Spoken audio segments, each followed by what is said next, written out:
Now we're going to talk about the Pacific and European campaigns in 1944, specifically looking at the Pacific campaign first, then moving into the European operations. So by 1944, the Japanese are on the defensive. They're being pushed back by the Allied forces through that leapfrogging strategy of attacking the islands that are less defensive in order to set up air bases, then to attack further armed Japanese bases. And the Japanese are going to respond with a counterattack, and that happens on April 14th, 1944, when they launched Operation Ichigo, which is when they send 500,000, so 500,000 men into China to connect the territory they hold in China with the territory that is in French Indochina. So today, French Indochina is Vietnam, and their goal is to connect those two areas, as well as they want to capture bases that had American airplanes on them in order to reduce the bombing rates. Until the advances are stopped, the Japanese suffer 100,000 casualties, which is 1 out of every 5 Japanese soldiers that goes into battle is injured or killed during the course of this operation there. The operation lasts all the way into December with losses for the Japanese forces. The Chinese are confused by the attacks. They're kind of dispersed, which is going to enable then the Chinese communists under Mao Zedong to kind of start to gain some strength in China. And that comes into play after the war with the Chinese communists taking over the country.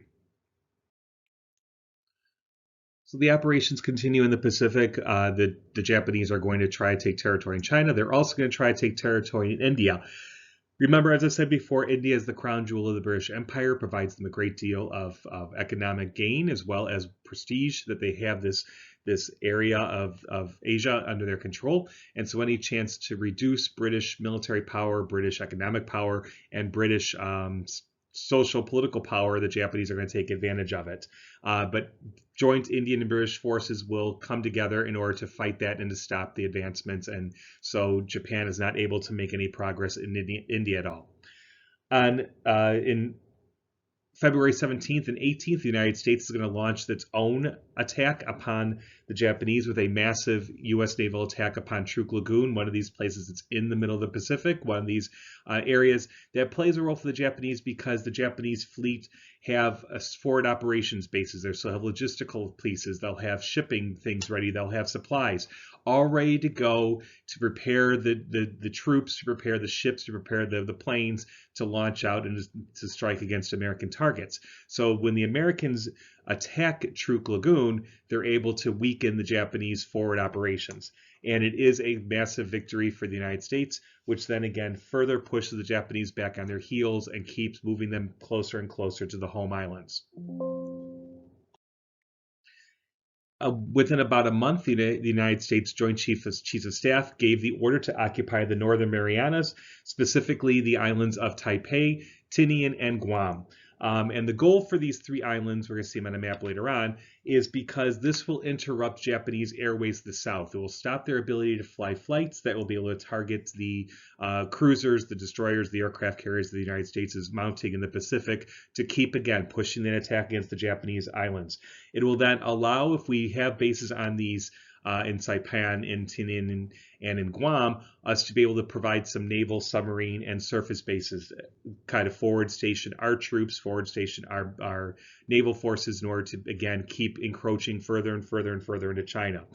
The big one, though, is establish airfields for the B-52, the long-range bombers, that can then go and that can then bomb the Japanese home islands.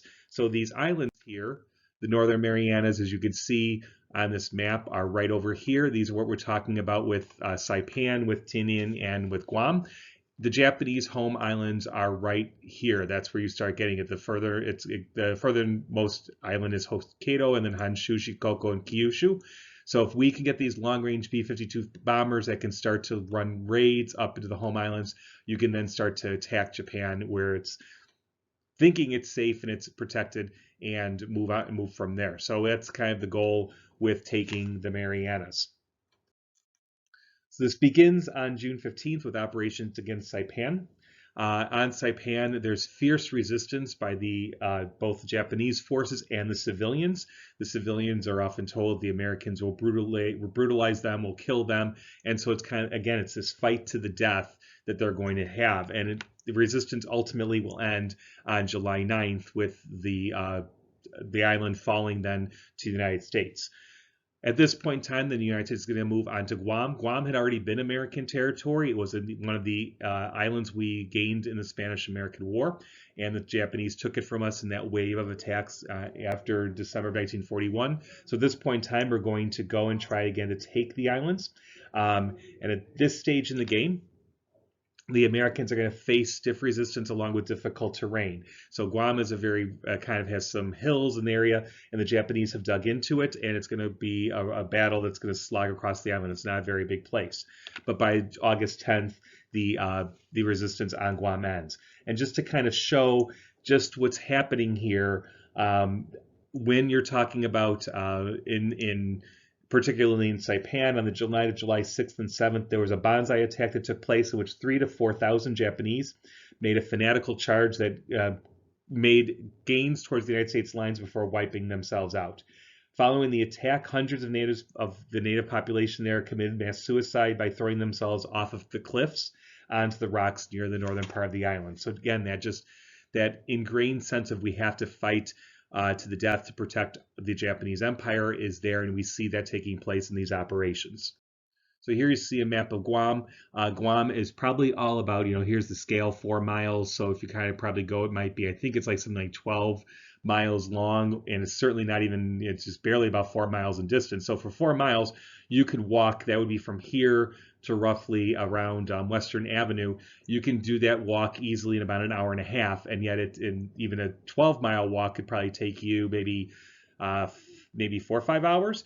But it took, as you could see, landing here on the 29th and taking all the way to August 7th before we finally clear it out. It's just slogging all the way up this small little island here, fighting people dug into the hills, fighting people dug into the terrain, just resistance, resistance, resistance all the way, that fierce Japanese fighting back. So while these battles are taking place in the larger Pacific Ocean, there's also a key battle that takes place in June, and that's June 19th to the 20th of 1944, the Battle of the Philippine Sea. And the goal of this then is, and that's not the goal, but what it's known for is it's the largest aircraft carrier to aircraft carrier battle in history. There are 24 aircraft carriers that are involved in this battle, and about 1,350 carrier-based aircraft. So a massive, massive, massive air scale, massive air attacks, and just it's this huge battle that takes place there in order to gain control of the Philippine Sea and access to the Philippines itself. The aerial battle is nicknamed by the Americans the Great Marianas Turkey Shoot because there are so many naval victories, aircraft victories over the Japanese who were able to shoot down many of their aircraft. This is a decisive American victory that destroyed 3 Japanese aircraft carriers and a great deal of their support systems, their aircraft carrier support systems, the tankers that might go with them, the supply ships, the planes themselves. And so at this point in time, with the defeat at the Battle of the Philippine Sea, the Japanese are never able really to fully recover from the loss. And again, you're looking at June of 44.